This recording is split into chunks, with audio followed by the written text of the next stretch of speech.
আদর্শবান রাজনীতিবিদ ছাড়া একটা দেশের উন্নয়ন কখনোই সম্ভব নয়।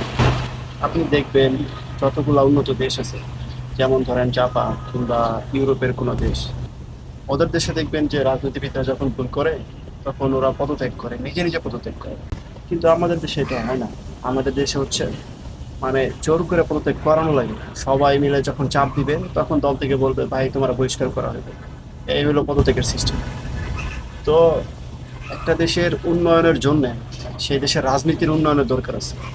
আর রাজনীতির উন্নয়নের জন্য দরকার রাজনীতিবিদদের সুস্থ চিন্তাধারা। কিন্তু এটা আমাদের দেশে আসলে পাওয়া যায় না।